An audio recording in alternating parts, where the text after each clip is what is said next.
ठीक है, nuclei chapter 13। सबसे पहले है nucleus is the made of the neutron and proton. उसके एलिमेंट्री पार्टिकल्स कौन से होते हैं? न्यूट्रॉन और प्रोटॉन, ये सबको पता है।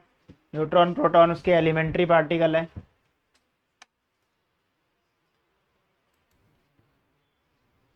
तो बेसिक बेसिक चीजें, प्रोटॉन पे चार्ज क्या होता है? 1.6 into 10⁻⁻19 mass of electron, sorry proton 1.67 into 10⁻⁻27 1 AMU।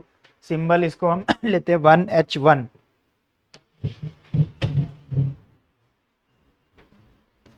Atomic number Z से डिनोट करना है, नंबर ऑफ प्रोटॉन और किसी न्यूट्रल एटम के नंबर ऑफ इलेक्ट्रॉन Z के ही इक्वल होते हैं। अगर न्यूट्रल एटम है तभी, नहीं तो नंबर ऑफ प्रोटॉन ऑलवेज रहेंगे। Mass number, number of proton और नंबर ऑफ न्यूट्रॉन का क्या है? सम है। जैसे यहाँ पे एग्जांपल दिया हुआ ऑक्सीजन, इसमें प्रोटॉन होंगे 8 और Z भी होएगा 8 और न्यूट्रॉन होएगा 16 माइनस 8 8। न्यूट्रॉन क्या होता है? A minus Z। ए क्या होता है? Mass number. मास नंबर क्या है? 16। 16 में से अगर Z माइनस कर देंगे तो न्यूट्रॉन आ जाएंगे। Number of neutron are A minus Z।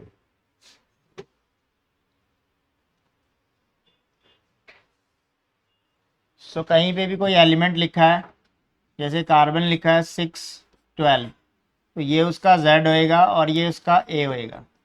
Z he proton होते हैं, पर न्यूट्रॉन के लिए आपको A माइनस Z करना पड़ेगा। 12 माइनस 6 6 आ गया।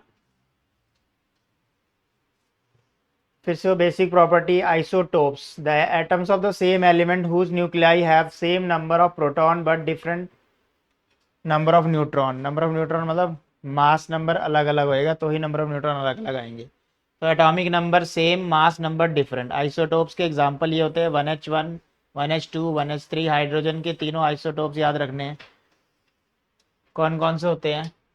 प्रोटियम पहले वाले को, ड्यूटेरियम और ट्राइटियम। आइसोबार जिसका एटॉमिक नंबर डिफरेंट होएगा लेकिन मास नंबर क्या होएगा? सेम।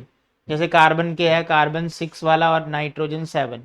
इन दोनों का मास नंबर क्या है? सेम है, लेकिन जो एटॉमिक नंबर है वो अलग अलग है। तो ये हुए isobar. Isotones, number of proton जिनमें सेम होंगे। नंबर ऑफ प्रोटॉन जैसे 3 minus 1 2, 4 minus 2 2। Number of proton, sorry neutron, number of neutron 3 minus 1, इसमें भी 2 हैं, इसमें 4 माइनस 2, इसमें भी 2 हैं। तो different element whose nuclei have same number of neutron but different number of proton. Proton अलग अलग है, माइनस करने पे चेक किया, न्यूट्रॉन क्या आ रहे हैं? सेम आ रहे हैं। तो क्या चीज़ है ये? आइसोटोन। अब आता है साइज ऑफ न्यूक्लियस। किसी न्यूक्लियस का साइज मतलब उसका रेडियस। तो volume 4/3 pi r cube directly proportional होता है मास नंबर के। कांस्टेंट हम हटा दो, r cube directly proportional to A हो गया, क्यूब उधर जाके 1/3 हो गया। प्रोपोर्शनल से हटा के यहाँ पे आर नॉट लगेगा। आर नॉट एक कांस्टेंट है जिसकी वैल्यू 1.2 फर्मी होती है, फिक्स है। सो आर, आर क्या है? Radius of nucleus. उसका साइज हमने यहाँ पे फाइंड आउट कर लिया है, आर नॉट। देखो रेडियस किस पे डिपेंड कर रहा है? मास नंबर पे।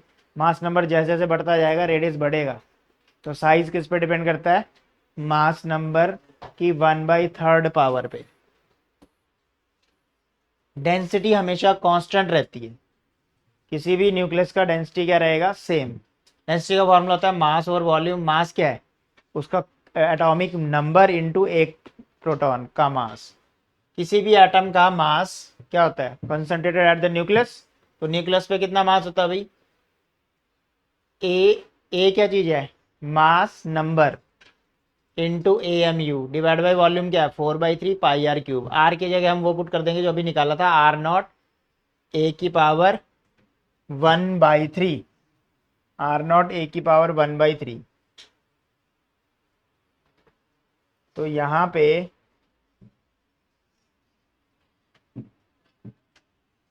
ये ए की पावर क्यूब से कैंसिल हो जाएगा, आर क्यूब आएगा। यहाँ पे ए जो बचा है वो ऊपर वाले ए से कैंसिल आउट हो जाएगा। सो जो भी ये टर्म बची है सारी कांस्टेंट है। कांस्टेंट टर्म में इसकी वैल्यू कितनी आती है? 2 इंटू 10⁻17। तो बहुत सारी बार क्वेश्चन आता है कि दो न्यूक्लियाई हैं, उनकी डेंसिटीज का रेशो बताइए। तो डेंसिटी का रेशो तो क्या रहेगा? सेम ही रहेगा। डेंसिटी हमेशा क्या रहती है? कांस्टेंट रहती है। तो डेंसिटी का रेशो क्या रहेगा? सेम। कोई भी न्यूक्लियस पिक कर लो, सोडियम 1123, ये उसका ए है। ए क्या होता है? Mass number. तो अगर इसका टोटल मास तुमने लिखना है तो ए को 1 AMU मास ऑफ प्रोटॉन से मल्टीप्लाई करना है, क्योंकि सारा का सारा पॉजिटिव चार्ज कहाँ पे कंसंट्रेट है? सेंटर पे। सेंटर पे है क्या? प्रोटॉन। तो पूरे न्यूक्लियस का मास ए इंटू मास ऑफ प्रोटॉन के इक्वल होता है। एटम की बात नहीं हो रही है, न्यूक्लियस की हो रही है। इलेक्ट्रॉन क्यों नहीं इंक्लूड कर रहे हैं? वो बाहर हैं, आउटसाइड है वो तो।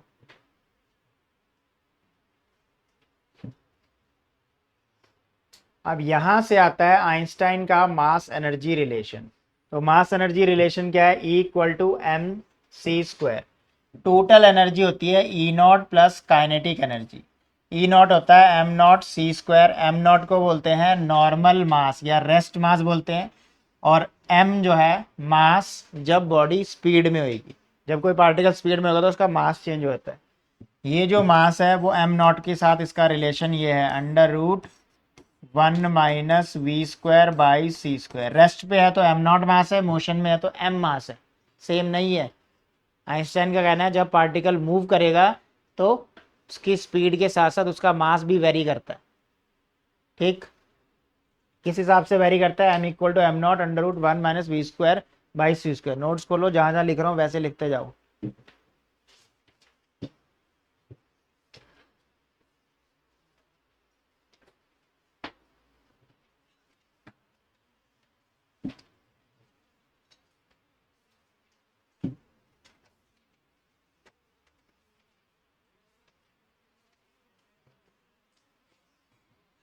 अगर किसी बॉडी का मास स्पीड ऑफ लाइट के इक्वल हो जाएगा तो उसका मास नॉट डिफाइंड हो जाएगा।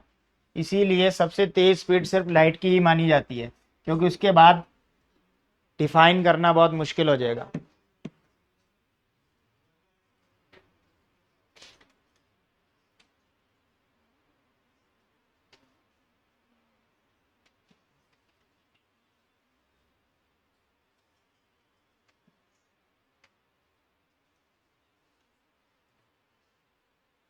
सो रेस्ट मास और लाइट मास जब स्पीड में होएगा तो किस पे डिपेंड करेंगे? इस रिलेशन से निकाला जाएगा। अब यहाँ देखो, टोटल एनर्जी है E equal to m not c square plus kinetic energy half m v square. अब E की जगह ये डाल दो एम सी स्क्वायर, यहाँ से काइनेटिक एनर्जी आएगी m c square minus m not c square.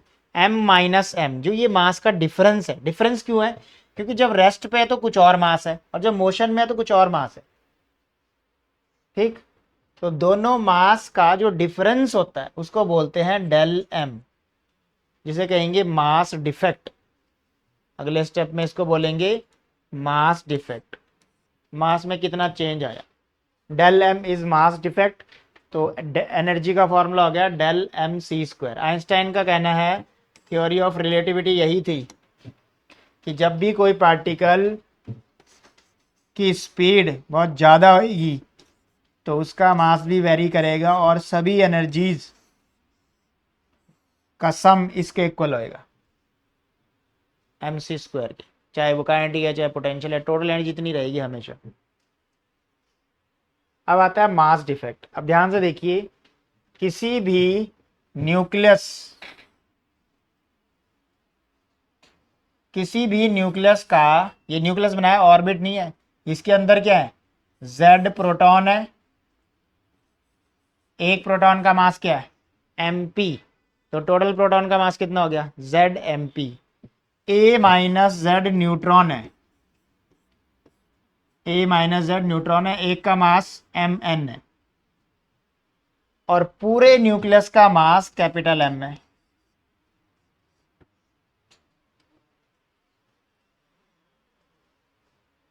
इन दोनों में से इन दोनों का सम जो इनसाइड मैंने लिखे हैं ZmP, किसका मास है? ये मास of proton. A minus ZMn mass of neutron. ये ज्यादा बड़ा है एज कंपेयर टू न्यूक्लियस के मास के।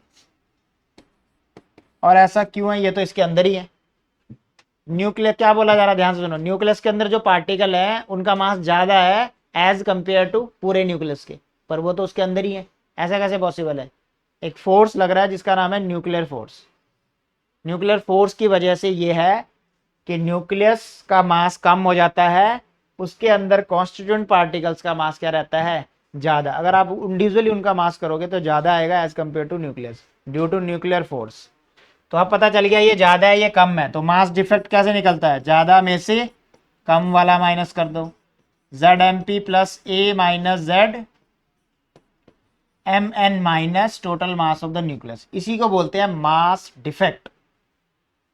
This is mass defect. Change कितना आया मास में, वो मास डिफेक्ट है।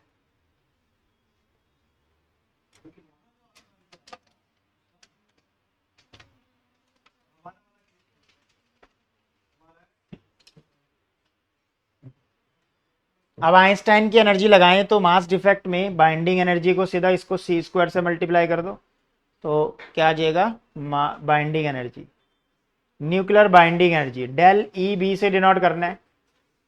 तो आइंस्टाइन की इक्वेशन लगाते हैं, सीधा सीधा आ जाएगा,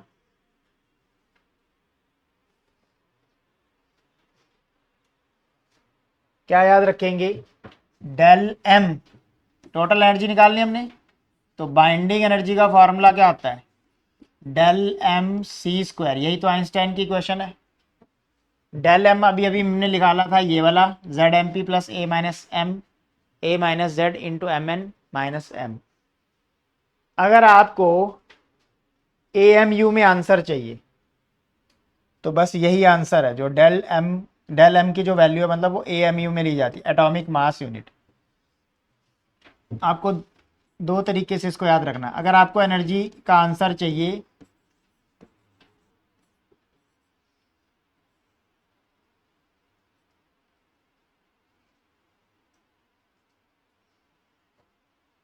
इसके टर्म में, अगर आंसर आ रहा है तो ए एम यू में आंसर आ रहा है, अगर आपने सी स्क्वायर से इसको मल्टीप्लाई कर दिया।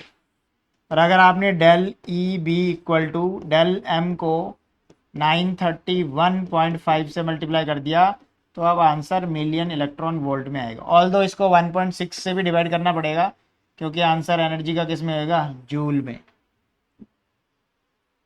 मास किस में होएगा यहाँ पे, ए एम यू में। मास किस में होएगा, मास की यूनिट क्या आएगी, एटॉमिक मास यूनिट। और सी क्या होता है, स्पीड ऑफ लाइट, 3 × 10⁸ मीटर पर सेकेंड। अब ये मीटर पर सेकंड में है, ये ए एम यू में है, तो ए एम यू को जूल में चेंज करना पड़ेगा, 1 ए एम यू को जूल में चेंज करना पड़ेगा, ठीक है, मतलब के जी में चेंज करना पड़ेगा, ठीक है, 1.6 × 10⁻27 से मल्टीप्लाई करके। इस वाले फॉर्मूले में कुछ करने की जरूरत नहीं है, सीधा आंसर किस में आएगा, मिलियन इलेक्ट्रॉन वोल्ट। और मोस्ट ऑफ टाइम इसी की फॉर्म में क्वेश्चन पूछता है, किसकी फॉर्म में पूछता है, मिलियन इलेक्ट्रॉन वोल्ट। तो तुमने सीधा याद रखना, डेल एम को किससे मल्टीप्लाई कर दो, 931.5, क्या आ जाएगा आपका आंसर, मिलियन इलेक्ट्रॉन वोल्ट में आ जाएगा। नोट करिए इसको।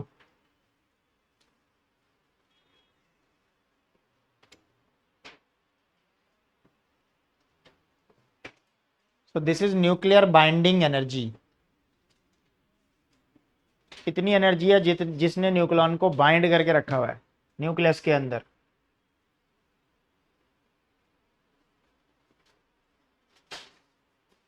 ये आगे इधर लिखा हुआ है,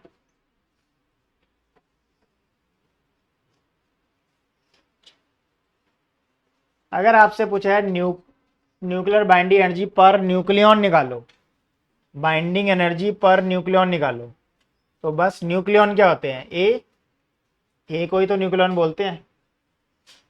तो जो भी हमारा nuclear binding energy per nucleon होएगा उसका आंसर होएगा, ए से डिवाइड कर दो उसको, जो भी अपना आंसर आएगा डेल एम इंटू 931.5, उसको किससे डिवाइड कर देना, ए क्या है, एटॉमिक मास या मास नंबर, आंसर आएगा मिलियन इलेक्ट्रॉन वोल्ट में। पर का मतलब डिवाइड, न्यूक्लियन क्या है, ए से डिवाइड करना है।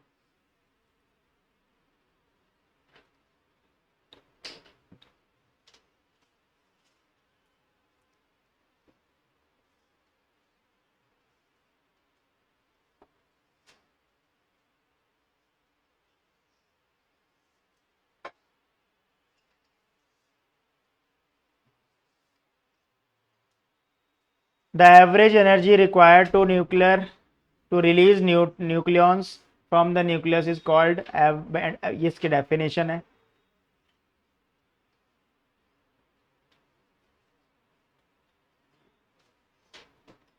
अब आता है energy level, sorry energy, binding energy पर न्यूक्लियॉन का कर्व, बाइंडिंग एनर्जी कर्व बोलते हैं इसको। एक में तो ये आ ही गया। तो एनर्जी का ग्राफ है, ये किस किस के बीच में है, वाई एक्सिस में बना हुआ है बाइंडिंग एनर्जी पर न्यूक्लियॉन, जिसका आंसर मिलियन इलेक्ट्रॉन वोल्ट में है, और एक्स एक्सिस में बने हुए हैं मास नंबर। तो अब उस पीरियोडिक टेबल को याद करो जो तुमने केमिस्ट्री में पढ़ी है। ऑल्दो यहाँ पे आइसोटोप्स भी यूज होंगे, 1h2 1h3, ये एनर्जी किस में है, मिलियन इलेक्ट्रॉन वोल्ट। तो अगर तुमसे पूछा है 1h2 की कितनी है, 1 मिलियन इलेक्ट्रॉन वोल्ट, 1h3 की कितनी है, 3 मिलियन इलेक्ट्रॉन वोल्ट। अगर पूछा है आयरन की कितनी है, वो देखो लिखा है यहाँ पे 8.5 मिलियन इलेक्ट्रॉन वोल्ट, सबसे ज़्यादा इसी की है।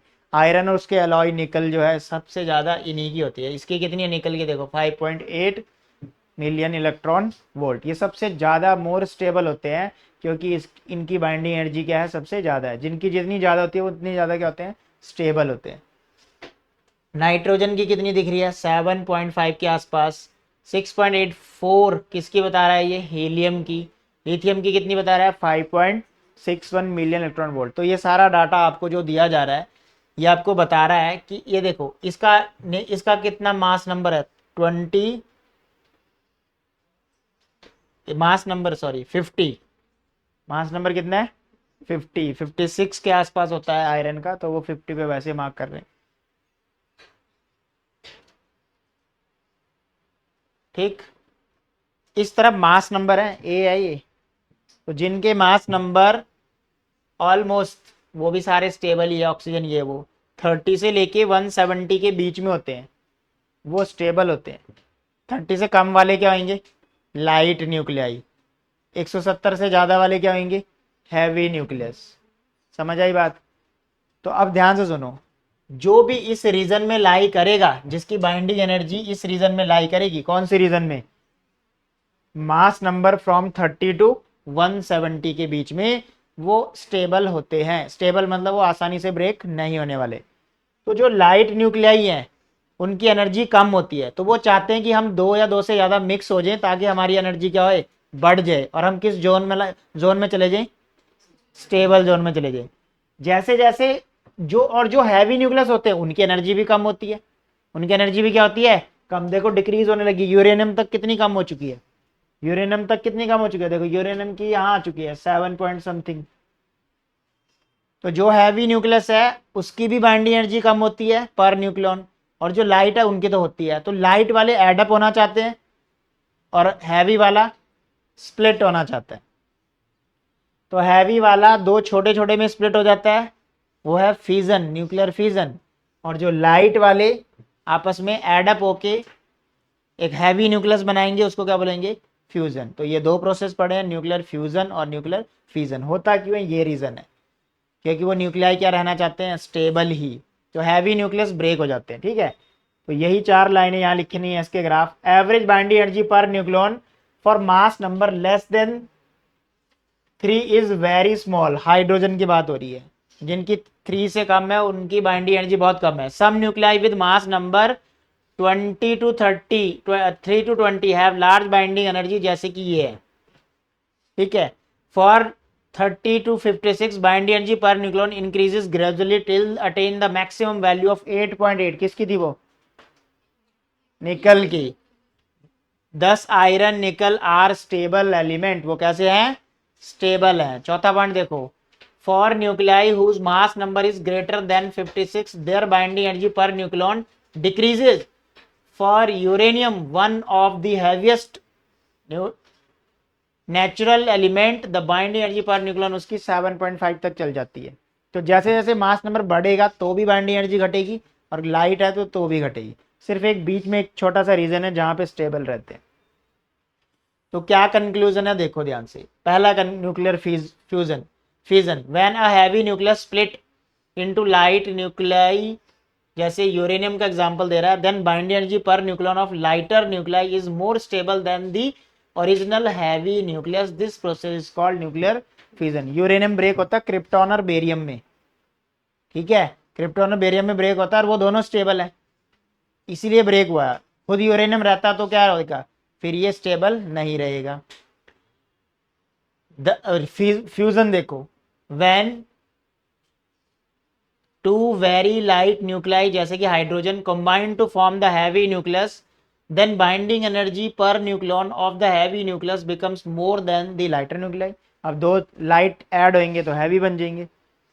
इन other words the nucleons of the fused heavy nucleus are tightly bound, that is the energy is release, this process called nuclear fusion. Fusion process थोड़ा हाई टेम्परेचर पे होता है, ठीक है, ऐसे जर्नली होता नहीं है ये। फ्यूजन वाला आपको नेचुरली भी मिल जाएगा, लेकिन फ्यूजन वाला नेचुरली होगा लेकिन हाई टेम्परेचर पे होगा।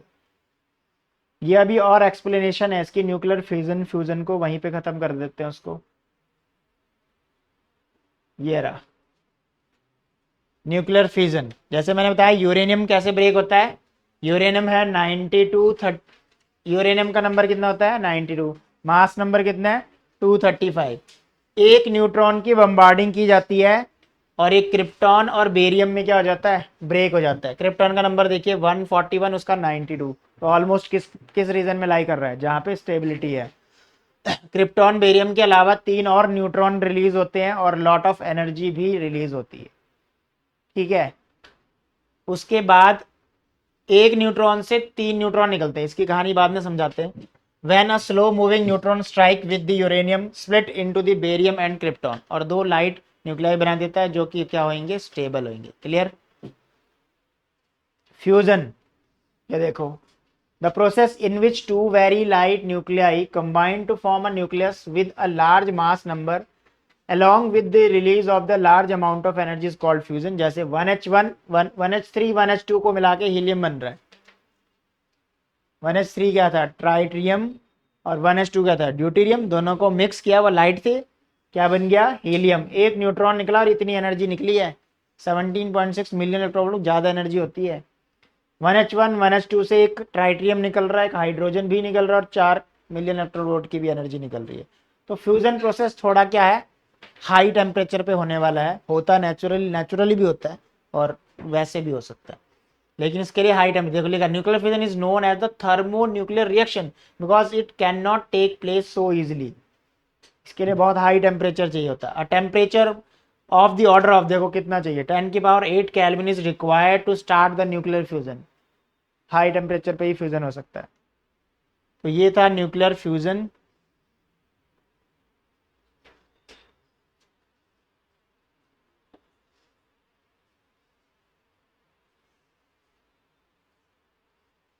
अब आ जाओ न्यूक्लियर फोर्स पे।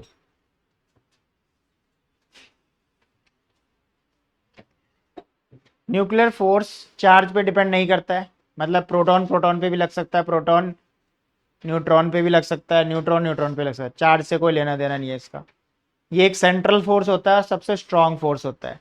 अब खुद सोचो आप, ये न्यूक्लियस के अंदर सारा का सारा पॉजिटिव चार्ज है, सारा का सारा क्या है, पॉजिटिव चार्ज है। तो प्लस प्लस में तो क्या होनी चाहिए थी, रिपल्शन। एक ही थोड़ी ना प्रोटॉन है, एक ही थोड़ी ना प्रोटॉन है, बहुत सारे प्रोटॉन है भाई, तो उनमें क्या होनी चाहिए थी, रिपल्शन। पर नहीं हो रही है, क्योंकि इलेक्ट्रोस्टैटिक फोर्स से भी स्ट्रांग कौन सा फोर्स लग रहा है, जिन्होंने इसको बाउंड करके रखा हो, वो है न्यूक्लियर फोर्स, ठीक है। वो इलेक्ट्रोस्टैटिक से काफी गुना स्ट्रांग है। तो ये पोटेंशियल एनर्जी, और आर होता है इंटरमॉलिक्यूलर स्पेस। आर क्या चीज है, इंटरमॉलिक्यूलर स्पेस।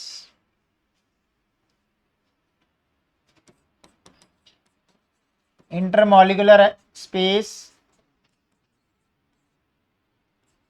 और पोटेंशियल एनर्जी का ग्राफ है। यहां से स्टार्ट हो रहा है ऐसे, यहां से स्टार्ट हो रहा है ऐसे, ऑलमोस्ट 1 फर्मी, या यहां पे लगा लो 0.8 फर्मी होता है वैसे तो। इससे पहले ये वाला रीजन रिपल्सिव है, ये वाला रिपल्सिव रीजन है, और इसके इधर अट्रैक्टिव है। 1 फर्मी 0.8 फर्मी होता है ऑलमोस्ट, 0.8 फर्मी से लेस देन अगर इंटरमोलिकुलर स्पेस हो जाएगा तो ये रिपल्सिव नेचर का है, और उसके बाद क्या है, ये अट्रैक्टिव नेचर का है। ठीक है, तो न्यूक्लियर फोर्स, न्यूक्लियर फोर्स के कुछ important point. Nuclear force are independent of charge, charge है चाहे नहीं है लगेगा लगेगा। Nuclear force are very short range force, short range force है, डिस्टेंस देख लो फर्मी में है सिर्फ। They are dependent on the spin of angular momentum of the nuclei. ठीक है, स्पिन एक होता है लीनियर मोशन, एक होता है एंगुलर, एक स्पिन मोशन, स्पिन पे डिपेंड करता है ये। The nuclear force is much stronger than the coulomb force acting between the charge, और ग्रेविटेशनल फोर्स से भी बहुत ज़्यादा स्ट्रॉन्ग ये होता है। तो न्यूक्लियर फोर्स का वो ग्राफ याद रखना, उसकी वो प्रॉपर्टीज याद रखनी।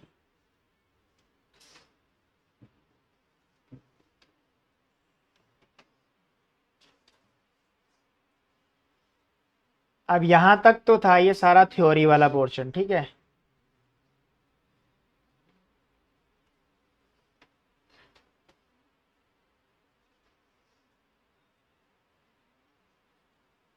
अब इसमें हम पहले 2-3 क्वेश्चन कवर कर रहे हैं, चाहे वो एनसीईआरटी के ही क्यों नहीं है।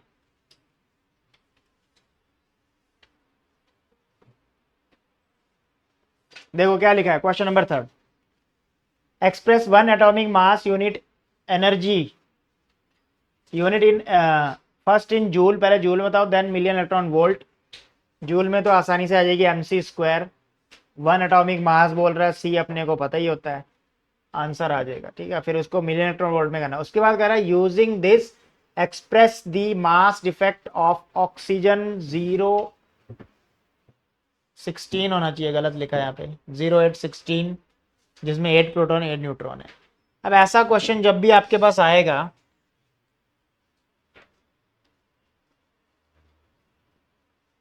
तो आपने कैसे इसको सॉल्व करना, देखिए।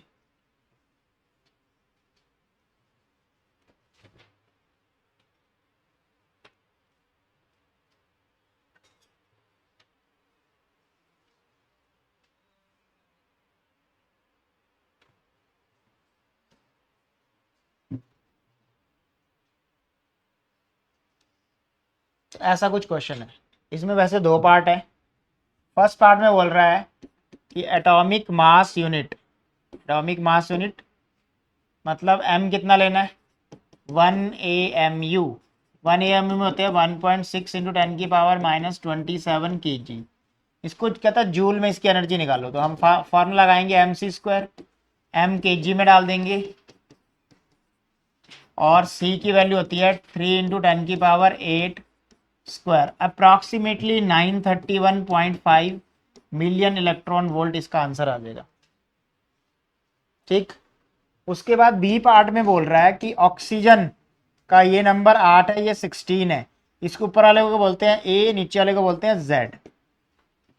इसका आंसर कहता है इसमें जो मास डिफेक्ट है उसको किस में निकाल लो, using this aspect mass defect निकालो। मास डिफेक्ट का फॉर्मूला बताया था, मास डिफेक्ट का फॉर्मूला होता है ZMP minus plus A minus ZMN minus total mass. Z बताइए कितना, 8। अब ये MPMN क्वेश्चन में गिवन होते हैं, मास of proton, mass of, even nucleus का मास भी गिवन होएगा।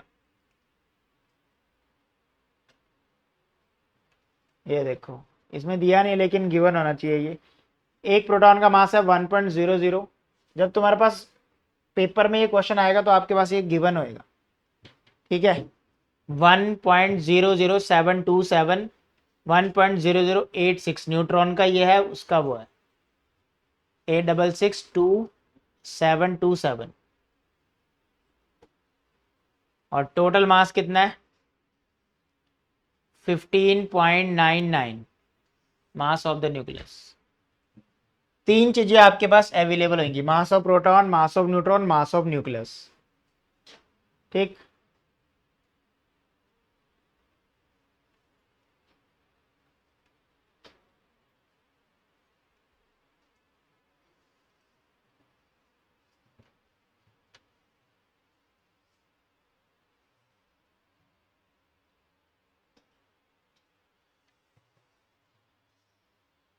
तो देखो मास ऑफ प्रोटॉन कितना लेना है,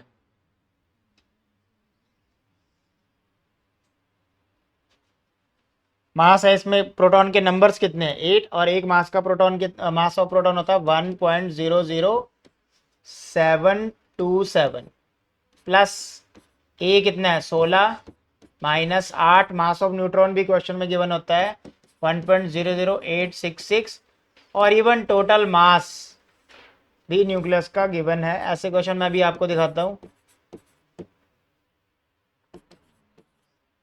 इसको कभी राउंड ऑफ नहीं करना है क्वेश्चन को, ये नहीं कि हाँ 1.007 दिया तो राउंड ऑफ कर दो 1 ले लो, जीरो आंसर आएगा हमेशा, क्योंकि मास डिफेक्ट 0.00 समथिंग है, और तुम अगर उसको निगलेक्ट कर दोगे तो बचेगा जीरो ही ना। हाँ, तो इसको कभी निगलेक्ट नहीं करना, मल्टीप्लाई ही करना पड़ेगा।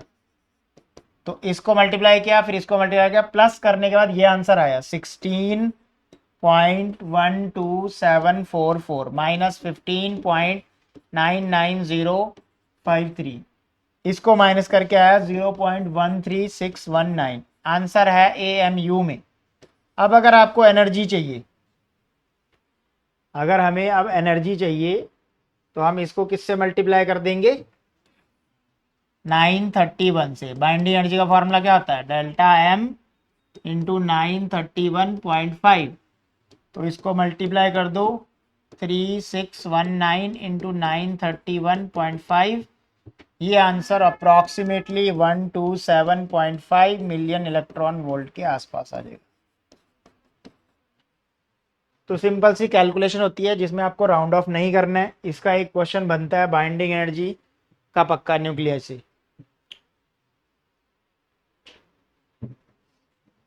बोर्ड में आया हुआ क्वेश्चन भी आपको दिखा देता हूँ।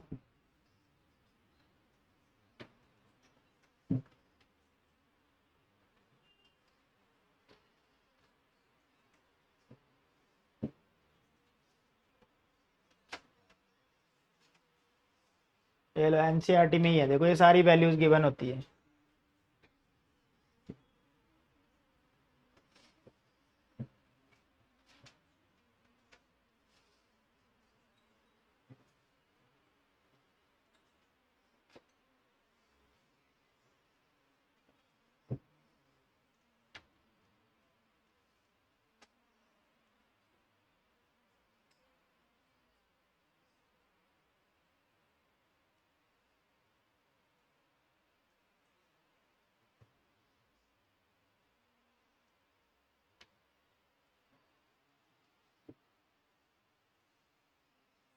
देखो क्या लिखा है, obtain the binding energy of the nitrogen nucleus. इस बार आपको बाइंडिंग एनर्जी बतानी है नाइट्रोजन की।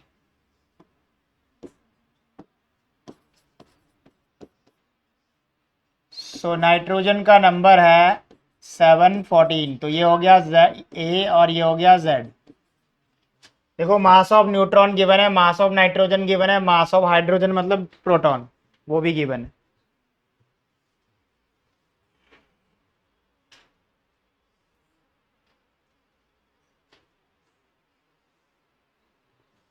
तो अपने को बाइंडिंग एनर्जी निकालनी है, पूछ भी रहा है मिलियन इलेक्ट्रॉन वोल्ट में, तो हम सीधा सीधा क्या करेंगे, बाइंडिंग एनर्जी के लिए फॉर्मूला होता है डेल्टा एम निकाल लेंगे। डेल्टा एम मास डिफेक्ट होता है, फॉर्मूला है ZMP plus A minus ZMN, total mass minus कर देंगे इंटू 931.5। डायरेक्ट मैं लिख रहा हूँ बाइंडिंग एनर्जी का फॉर्मूला,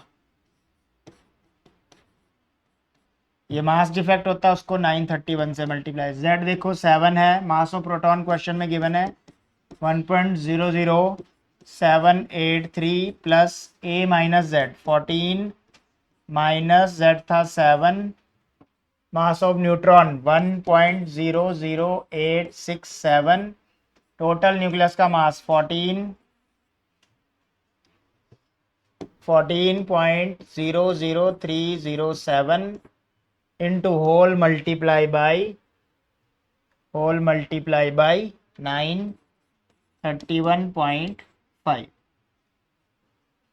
सिंपल सी कैलकुलेशन है, नो राउंड ऑफ। इसका फाइनल आंसर जो भी आएगा डेल्टा एम इंटू दिस, वो इसका फाइनल आंसर होएगा।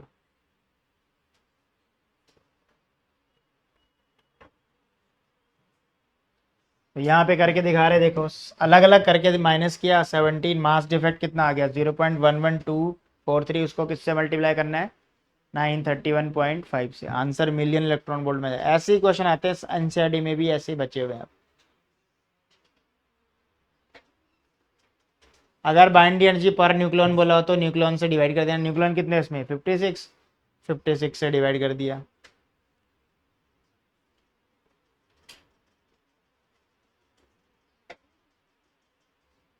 एक आ गया रेडियस वाला क्वेश्चन, यहीं पे देख लो इसको।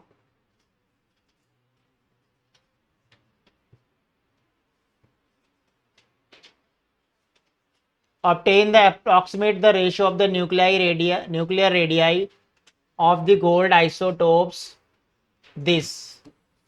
ये गोल्ड एक ये है और एक सिल्वर का दिया हुआ है। डेंसिटी का रेशियो पूछ रहा है, मैंने बताया था डेंसिटी का रेशियो पूछता है। न्यूक्लियर मास डेंसिटी तो क्या रहती है कांस्टेंट, तो डेंसिटी का रेशियो तो क्या रहेगा 1:1 ही रहेगा। लेकिन ऊपर रेडियस का रेशियो भी पूछा है और हमें पता है radius directly proportional to A⁻1/3 होता है। तो जब मैं लगाऊंगा RAU divide by R silver, तो क्या लिखना पड़ेगा AAU का नंबर कितना है 197 और सिल्वर का कितना है, ये 107 है, गलत लिखा है। AU के दो आइसोटोप्स है ना, क्या लिखा gold isotopes and silver isotopes, AG होना चाहिए था यहाँ पे 107 की पावर 1/3 करेंगे, यहीं से हमारा फाइनल क्या आ जाएगा आंसर आ जाएगा। R0 की जरूरत नहीं है, वो तो कट जाएगा, रेशियो है। तो इस टाइप के क्वेश्चन एनसीईआरटी एक्सरसाइज में है।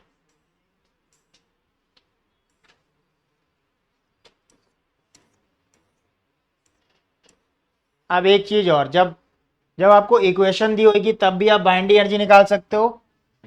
हाँ, इक्वेशन में क्या होता है कि मास डिफेक्ट निकालने का फॉर्मूला थोड़ा सा चेंज हो जाता है।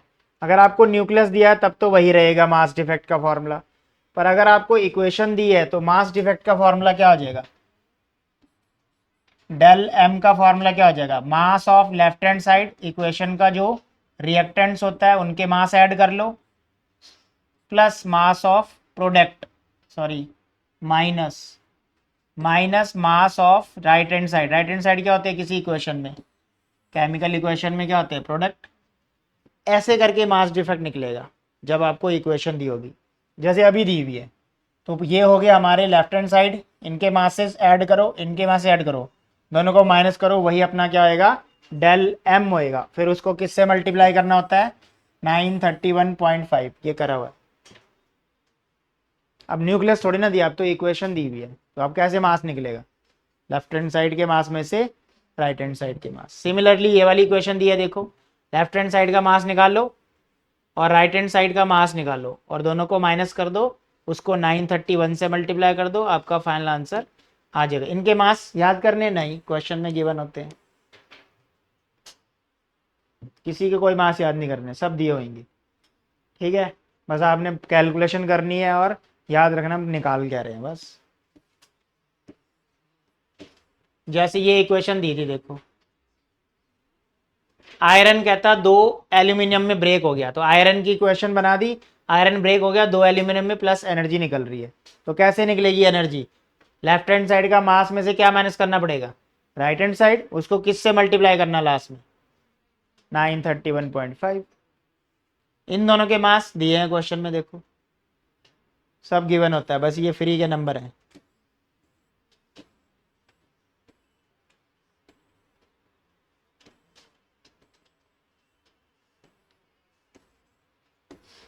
सो एनसीईआरटी बैक एक्सरसाइज आपका होमवर्क है,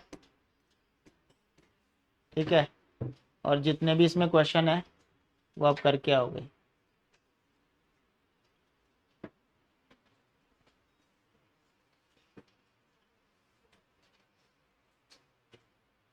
सीबीएसई वाले सिलेबस में इतना ही है, जो बीच में मैंने टॉपिक स्किप किए हैं वो इस साल सीबीएसई से हट चुके हैं।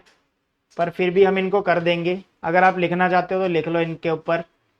ये वो टॉपिक है जो इस साल आएंगे नहीं सीबीएसई में। यहाँ से स्टार्ट है रेडियो एक्टिविटी, ये हट चुका है। Law of radio activity decay, ये भी हट चुका है। डिके कांस्टेंट, ये भी हट चुका है। ग्राफ वही है, वो भी हट चुका है। हाफ लाइफ, ये हट चुका है। रेडियो एक्टिविटी से कंटिन्यू टिल न्यूक्लियर फ्यूजन तक,